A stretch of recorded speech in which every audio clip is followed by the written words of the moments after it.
अस्सलाम वालेकुम। आज की वीडियो में मैं बात करूंगा, बहुत ही इम्पोर्टेंट टॉपिक है और बहुत ज़्यादा ये एक स्किन डिजीज़ है, फैली हुई है। लोग परेशान हैं, इलाज भी नहीं हो रहा, अगर कोई इलाज कर रहा है तो ये फिर से लग जाती है। आज हम बात करेंगे कि ये प्रॉब्लम क्या है। स्कैबीज़ एक स्किन का इन्फेक्शन है, इसके हवाले से मैं बात करूंगा। मैं आपको मुकम्मल जानकारी दूंगा कि ये स्कैबीज़ बेसिकली है क्या चीज़, इसके सिम्टम्स क्या होते हैं, इसकी एहतियात क्या होती है। मेन चीज एहतियात है और उसके बाद जो इसका इलाज है वो बहुत ही ज्यादा इंपॉर्टेंट है। तो सबसे पहले स्कैबीज जो है ये एक कंटेजियस स्किन इन्फेक्शन है और एक आप समझ लें कि एक कीड़ा होता है माइट, और उसकी वजह से ये फैलती है। अगर आपकी बॉडी में कहीं पे स्क्रैच लग गया या कोई और जख्म हो गया किसी भी रास्ते से, एक माइट जो है, कीड़ा जो है, वो आपकी बॉडी में इंटर हो जाता है। उसके बाद वो स्किन के नीचे जो है वो अंडे देना शुरू कर देता है, वो फैल जाता है। तो ये जो है वो स्कैबीज होता है। अब इसकी जो सिम्टम्स हैं वो क्या होती हैं। इसकी सिम्टम्स ये होती हैं कि आपकी स्किन पे खारिश शुरू हो जाती है और बिलो दी नेक से नीचे होगा, और आर्मपिट में बहुत ज्यादा मुतासर करता है, उंगलियों के दरमियान में बहुत ज्यादा मुतासर करता है, और जेनिटल एरिया जो प्राइवेट पार्ट्स होते हैं यहाँ पर बहुत ज्यादा तंग करता है। ये जो एलर्जी है बहुत ज्यादा तंग करती है। और उसके बाद पाँव में हो जाती है, बाज दफा टांगों पे हो जाती है। तो ये इसकी कुछ सिम्टम्स होती हैं। बच्चों में जो है ये कुछ पेशेंट्स में देखने में आता है कि उनको फेस पर भी हो जाती है। तो ये इसकी सिम्टम्स हैं। रात के वक्त जो है ये ज्यादा तंग करती है। अब वजह क्या है कि दिन को लोग काम कर रहे होते हैं, उनका जो फोकस है वो एक जगह पर नहीं होता। तो ये प्रॉब्लम दिन को भी करती है, लेकिन लोग इस तरफ ध्यान नहीं देते। रात को आपका माइंड सेट जो है वो एक ही तरफ होता है। इसकी वजह से ये आपको रात को ज्यादा फील होती है। और इसको अगर बर वक्त ट्रीट ना किया जाए, और खारिश जब बार बार एक पेशेंट करता है तो उसकी वजह से वहां पर जख्म बन जाते हैं। अब जख्म को जब ट्रीट नहीं करेंगे, उनको दोबारा रगड़ेंगे, तो उसकी वजह से वहां पे इन्फेक्शन हो जाता है, जख्म बन जाते हैं। वहां पे आपको फिर एंटीबायोटिक देनी पड़ती है। हालांकि इसका इलाज जो है वो एंटीबायोटिक से नहीं होता।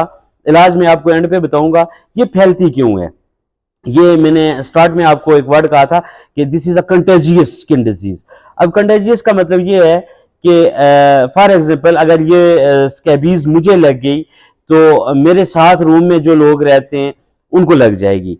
ये अक्सर उन जगहों में देखने में आती है जहां पर बहुत ज्यादा क्राउड में लोग रहते हैं। जैसे फॉरेन अगर आप देखें तो एक कमरे में 8-8 10-10 लोग रहते हैं, तो वहां पर ये ज्यादा असर करती है। एक हॉस्टल्स में हॉस्टलाइज्ड जो लोग होते हैं उनको अगर एक को लग जाती है, फिर दूसरे को लगती है, तीसरे को लगती है। ये क्राउड वाले एरिया में ज्यादा लगती है। अब ये क्राउड वाले एरिया में ज्यादा क्यों लगती है, इसमें ये होता है कि आपका जो आप कपड़े जो है एक दूसरे के जब शेयर करते हैं, आप बेड एक दूसरे का शेयर करते हैं, एक के बेड पे दूसरा लेट गया, आप सॉक्स किसी की पहन लेते हैं, तो ये उसकी वजह से दूसरे में फैल जाती है। थ्रू टच से ये फैलना शुरू हो जाती है।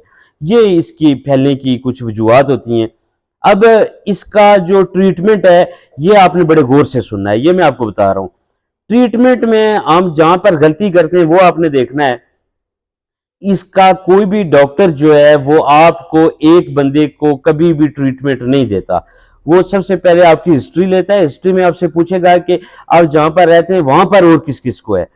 उसके बाद वो उन सब के लिए इकट्ठा ट्रीटमेंट देगा।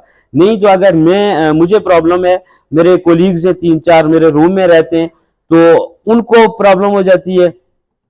अब मेरा अगर ट्रीटमेंट हो भी जाए तो उनका ट्रीटमेंट हो, वो इसी तरह रह जाए, तो उससे ये होता है कि दोबारा मुझे प्रॉब्लम हो जाएगी, उनको भी प्रॉब्लम हो जाएगी। इसलिए इनका गठा ट्रीटमेंट दिया जाता है। अब ट्रीटमेंट क्या है, ट्रीटमेंट से पहले एक चीज आपने और बड़े गौर से सुननी है। उसमें यह होता है कि आपने जो बिस्तरा है आपका, इसको डेली आपने धूप में रखना होता है। कपड़ों को आपने उल्टा करके भी इस्त्री करना होता है, सीधा करके भी इस्त्री करना होता है। और कपड़ों में इतना कहा जाता है कि गर्म पानी में आप कपड़ों को धोएं, उसके बाद प्रेस करें। और इस तरह जो है आपने ये चीजें, टॉवल किसी का यूज नहीं करना है, बिस्तरा किसी का यूज नहीं करना है। और अपने आप को जो है वो आइसोलेशन में करना है, अपनी चीजें किसी के साथ शेयर नहीं करनी है। ट्रीटमेंट के हवाले से बात करें तो इसका बहुत सिंपल सा ट्रीटमेंट है। ट्रीटमेंट इसका ये होता है कि परमिथ्रिन जो 5% लोशन है वो आपको दी जाती है। उसने उसमें करना आपने ये होता है कि रात को जो है गर्दन से नीचे आपने पूरी बॉडी पे उसको हाथ पे लगा के आपने पूरी बॉडी पे उसको लगाना होता है, और 8 से 12 घंटे वो लोशन आपकी बॉडी के ऊपर रहना चाहिए।